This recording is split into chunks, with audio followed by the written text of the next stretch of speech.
அனைவருக்கும் ஆண்டவரின் உயிர்ப்பு பெருவிழா வாழ்த்துக்கள். உயிர்ப்பு ஞாயிறு அல்லது ஆண்டவரின் உயிர்ப்பு பெருவிழா அல்லது பாஸ்கா என்பது இயேசு கிறிஸ்து கிபி சுமார் 33ஆம் ஆண்டில் சிலுவையில் அறையப்பட்டு அடக்கம் செய்யப்பட்டு 3ஆம் நாள் சாவில் இருந்து உயிர்த்ததை குறிக்கும் விதமாக கிறிஸ்தவர்களால் கொண்டாடப்படும் ஒரு திருவிழா ஆகும்.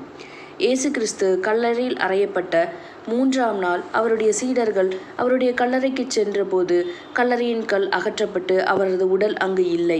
இதையே பவுலடிகளார் ரோமேருக்கு எழுதிய அதிகாரத்தில் இறந்து உயிருடன் எழுப்பப்பட்ட கிறிஸ்து இனிமேல் இறக்க மாட்டார், இனி அவர் சாவின் ஆட்சிக்கு உட்பட்டவர் அல்ல என்று அவர் உறுதிப்படுத்துகிறார்.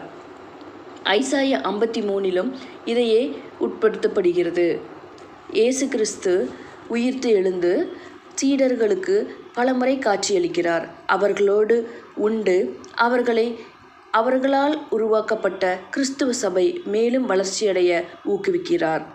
கிறிஸ்துவர்களாகிய நாமும் அவருடைய வாழ்வில் பங்கு பெற்று புது மனிதராய் மாறுகிறோம் என்ற விதத்தை பவுலடிகளார், நீங்கள் கிறிஸ்துவரோடு உயிர் பெற்று எழுந்தவர்களானால் மேலுலக சார்ந்தவற்றையே நாடுங்கள், பரிவு, இரக்கம், நல்லெண்ணம், மனத்தாண்மை, கனிவு, பொறுமை ஆகிய பண்புகளால் உங்களை அணி செய்யுங்கள் என்று கொலோசியருக்கு எழுதிய அதிகாரத்தில் நமக்கு கூறுகிறார். கிறிஸ்துவின் சீடர்களாகிய நாமும் கிறிஸ்தவ சபை வளர்ச்சியடைய நாமும் உதவுவோம். ஆமேன்.